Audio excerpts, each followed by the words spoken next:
Funding for the production of Folks is provided in part by the Friends of LPB. Coming up today on Folks, a look at a business that has been very profitable for blacks here in Louisiana, and that's the insurance business. We'll talk to Dr. Jennie Patrick, the first black woman in the country to earn a Ph.D. in chemical engineering. And then we'll reintroduce you to a new trivia game called Rise and Fly. I'm Rob Hinton, and we'll have those stories today on Folks. Everybody says folks, just plain old folks.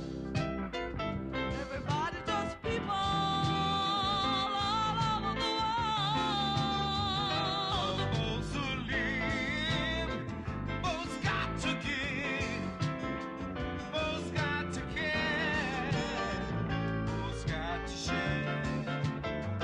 Our world is small, so very small. What touches one of us, who touches us all? To stay alive, just to survive, folks got to be in harmony. Everybody just folks, just plain old folks, just plain old folks. Everybody just folks, everybody just folks, just plain old folks, just plain old folks. Everybody just folks.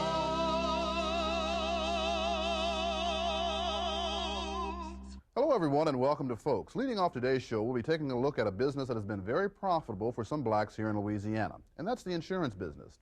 By the 1930s, Louisiana had approximately 35 black-owned and operated life and health insurance companies, more than any other state. Genevieve Stewart takes a look back at one of the oldest of these companies and a look ahead with one of the newer firms. During the late 19th and early 20th centuries, Louisiana had more minority-owned insurance companies than any other state. The history of Louisiana's black-owned insurance companies was invariably linked with two factors: ill health and death. Natural disasters and epidemics would literally devastate thousands of families overnight. These families could ill afford medical care or funeral costs. Something had to be done. I can hear my family saying about the time that they had the scarlet fever epidemic here, where a lot of people were dying from diphtheria and TB and scarlet fever, things like that. And there was a great need to assist families so far as the burying of their dead. And the benevolent associations mainly service the people and with their neighbors, through their churches, and then through your insurance companies. You would have that. Indeed, by the turn of the century, 1,000 persons per day would die at the height of the epidemics. Yearly, New Orleans lost as much as 10% of its population within a few days. Therefore, insurance companies such as Standard Industrial Life, Safety Industrial Life, and Victory Life were begun to meet the needs of the infirmed. Unity Life was launched in 1907, and by the 1930s had paid $4 million to policyholders.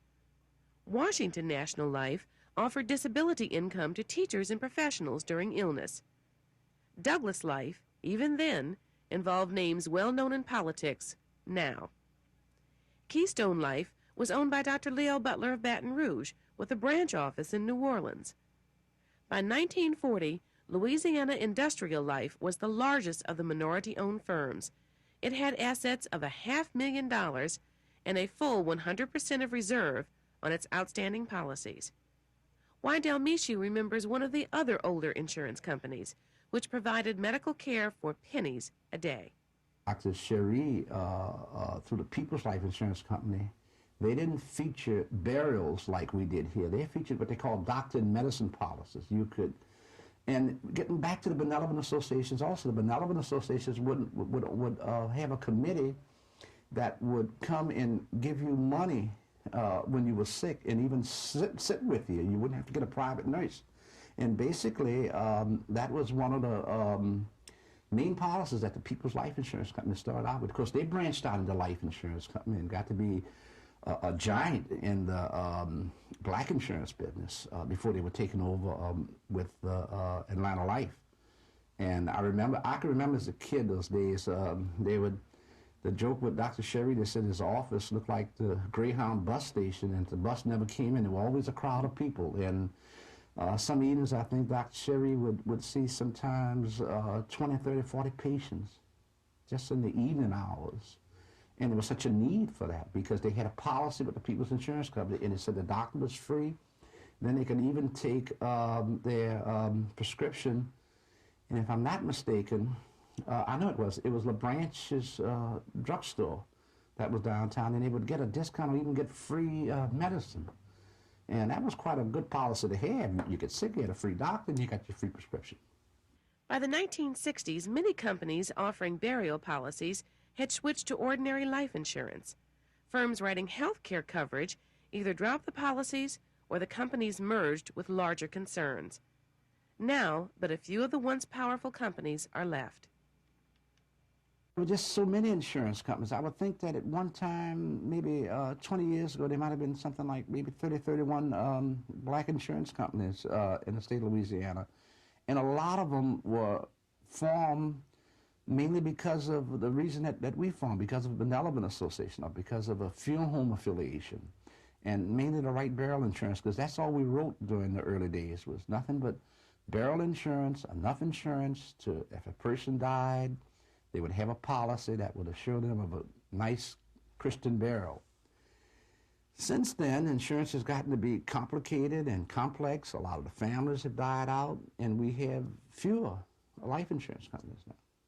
The Gertrude Geddes-Willis Funeral Home and Insurance Company are one of the great survivors. Wydell Mishu's ancestors began building their business 130 years ago at the same location. The insurance company now has a staff of 100 managing $4 million in assets. There is seemingly little chance of the insurance company leaving the family's hands. So you are possibly the fifth or sixth generation of the family to run the business. Mm-hmm. In other words, Mr. Geddes' father would be the first generation. Mrs. Geddes would, Clem, her husband, would be the second generation. My mother and father would be the third. I would be the fourth. And now, all three of my children are working actively in the business. Two of them are even licensed funeral directors. And they would become the fifth generation. And I'm very happy to say, as a proud grandfather, my daughter has 4 children, 2 boys and 2 girls, and we're sort of looking at the 6th generation. I'm proud of that. The Purple Shield Insurance Company, begun in 1947, was chartered when many of the older companies were dissolving. Purple Shield has merged 13 other companies under its shield to garner $3 million in assets with 75,000 policies in force statewide. Co-founder and president Homer Sheeler clarifies what may have caused the demise of the older insurance companies. If anything at all have plagued black businesses, it's been the one-man operated company, where when he dies, either the company almost have to start all over again, or it go out of business.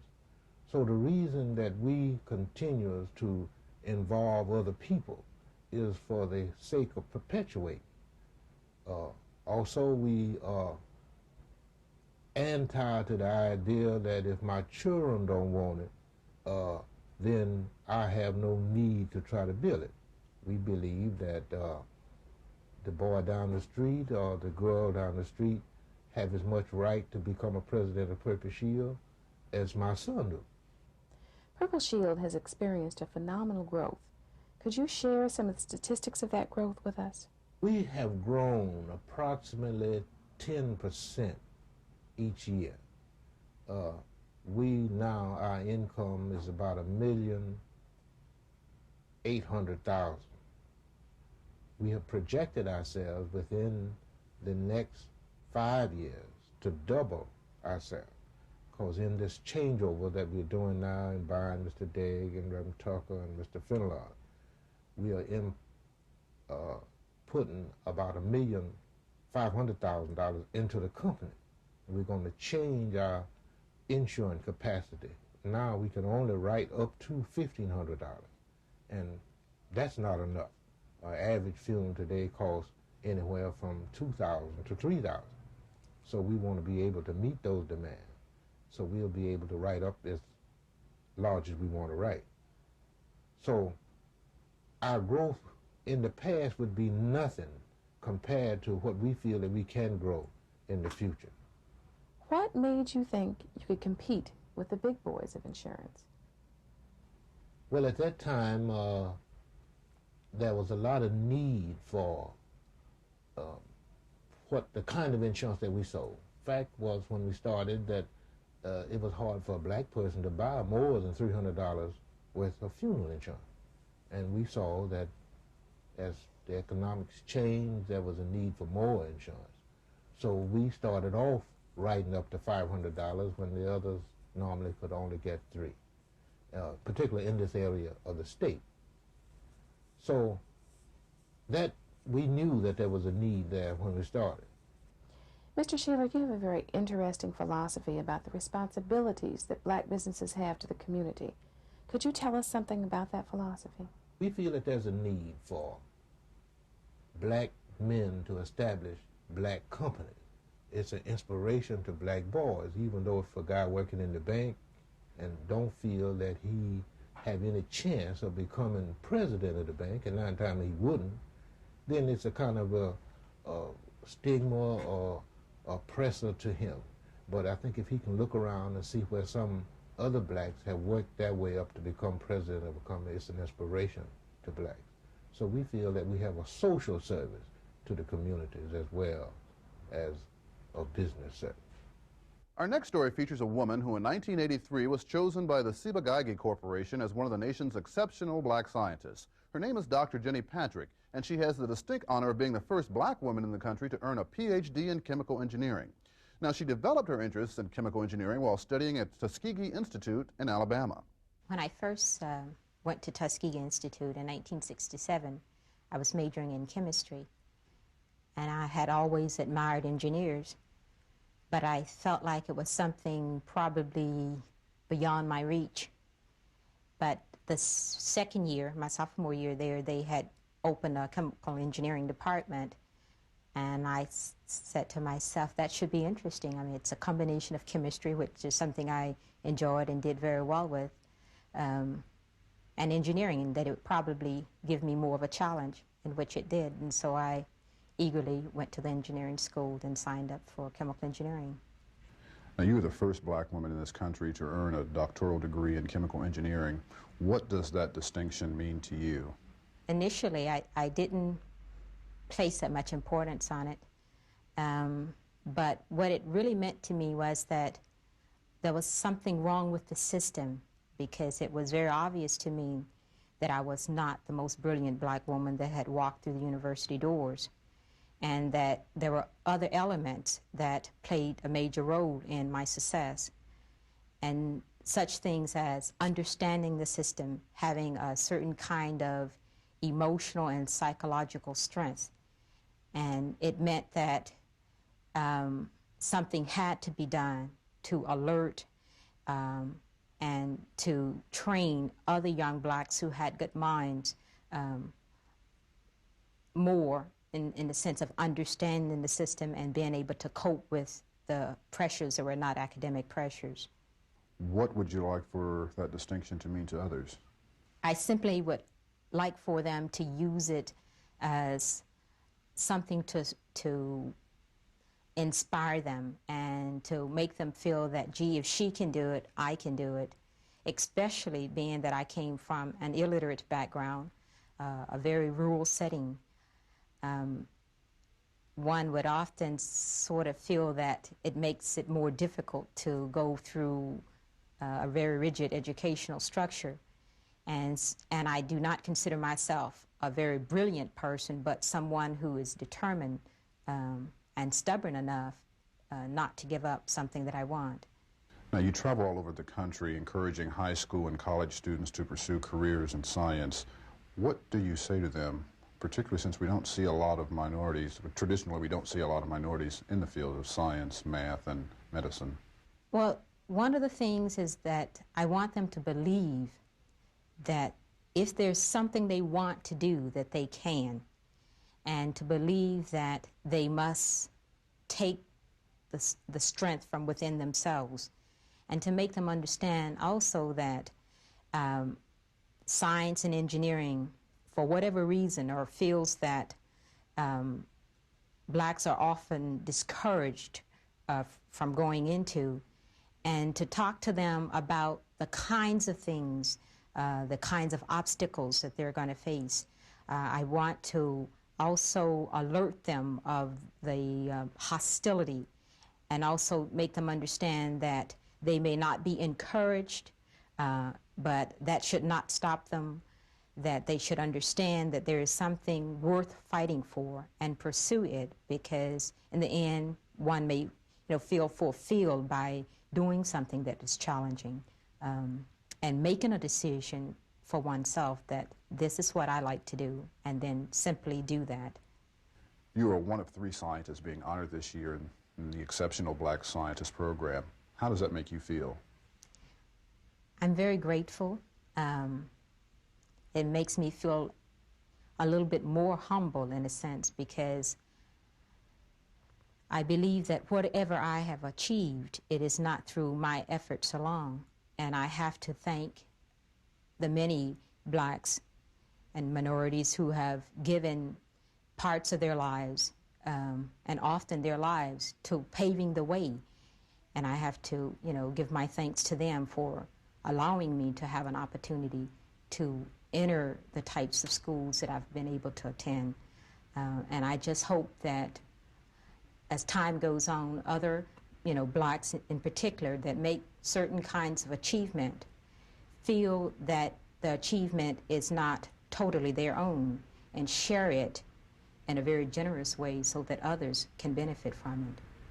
That was Dr. Jennie Patrick. We first shared this next story with you last Christmas. It's a story about a new black trivia game that mixes learning with fun. Has James Baldwin ever seen his father? No. Has a black ever won the Kentucky Derby? Yes. These students from Southern University in Baton Rouge are playing a new trivia game that mixes learning and fun. The game is called Rise and Fly, and it was created by Linda West Olds, a native Louisianian. Linda, tell us, how did Rise and Fly come about? I was beginning to become concerned about my own 2 kids. I have a 10-year-old son and a 7-year-old son. And it came to my attention that they didn't know much black history. They knew about Martin Luther King and Benjamin Banneker and a few other people. But we have a very rich history, and I think I wanted my kids to know about that. And I was invited over to a friend's house to play Trivial Pursuit. And it occurred to me that none of the questions in that game really pertain to blacks. So I got the idea that if I could get a game that would pertain to blacks, my kids would learn by playing that. And that's how Rise and Fly came about. How much research went into the development of this game? A lot of research. We got periodicals, journals, textbooks, and we did a lot of research. We divided the information we wanted to include into 4 categories: music and arts, history, sports, and what we call lifestyles. And lifestyles has a lot of Caribbean questions, African questions, because not only in the United States do we have a rich history and a rich past, but also in other countries. Rise and Fly includes a colorful game board with over 2,000 questions. Questions pertaining to black history, sports, music and arts, and contemporary lifestyles. Game is played on the order of bid whist. And when you play bid whist, if you can't make your bid, you have to get up and move and make room for somebody else that can. And the term is Rise and Fly. And since the game is played on that order, we thought that would be an appropriate name.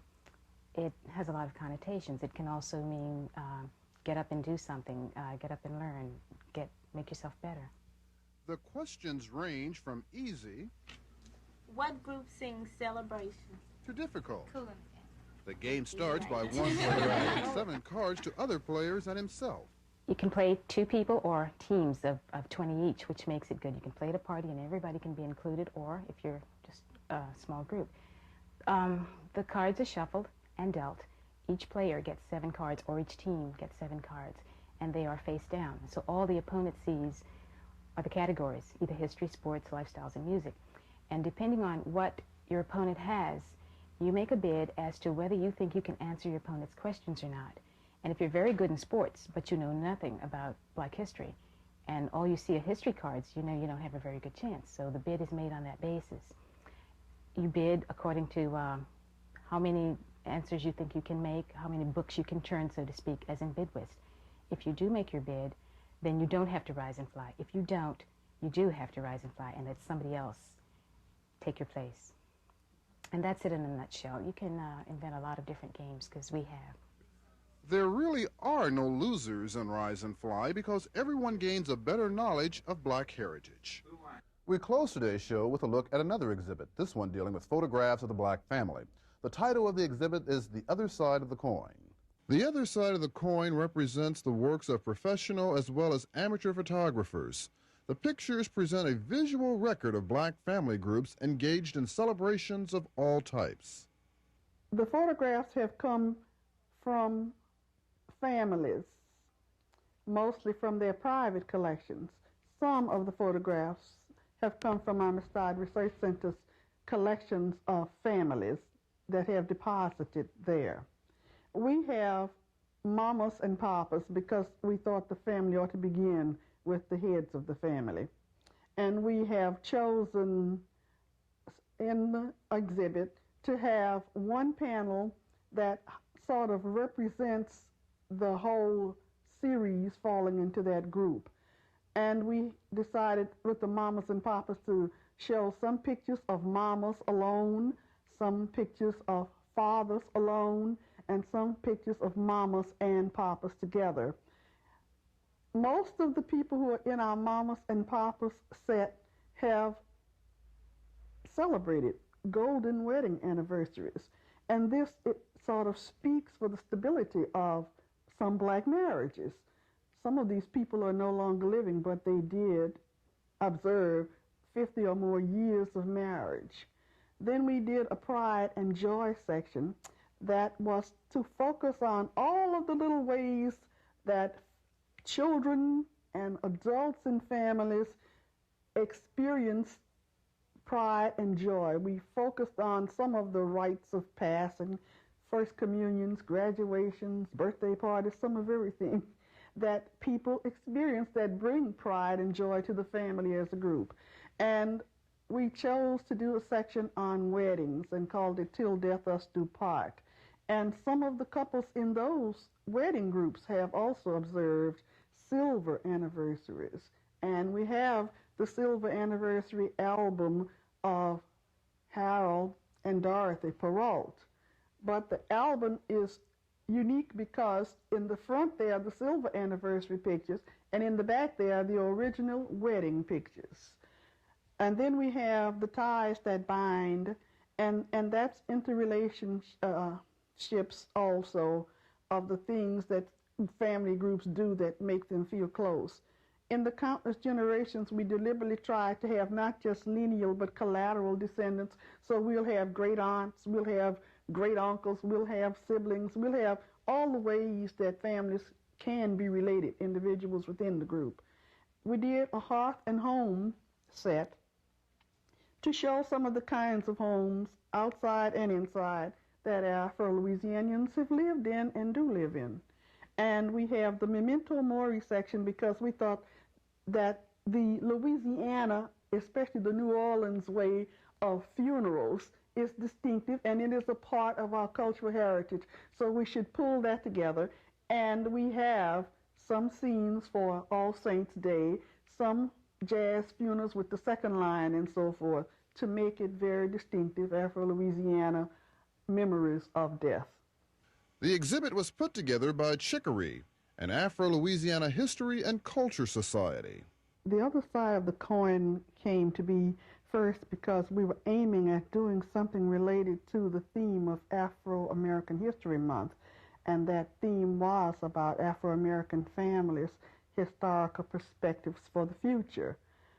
When we considered that we wanted to focus in on a narrower aspect of the subject and just work with Afro-Louisiana families, we decided that a very positive result might accrue. Because whenever Afro-American families are discussed, it is in such negative, pathological terms that we felt we wanted to focus on the other side of the coin, literally. Families that do not fall in those categories. Families that have had wholesome relationships, that have sort of documented it and kept it through photographs and so forth. And we wanted the photograph itself to speak.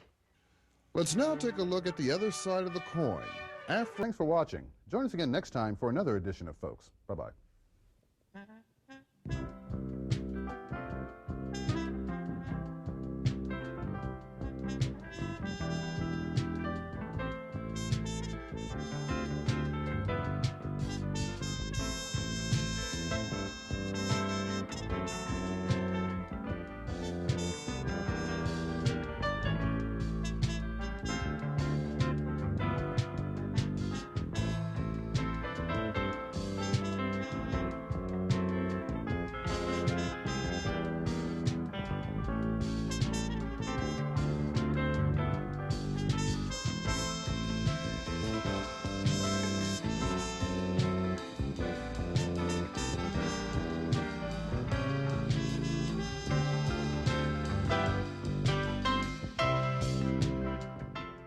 Funding for the production of Folks is provided in part by the Friends of LPB.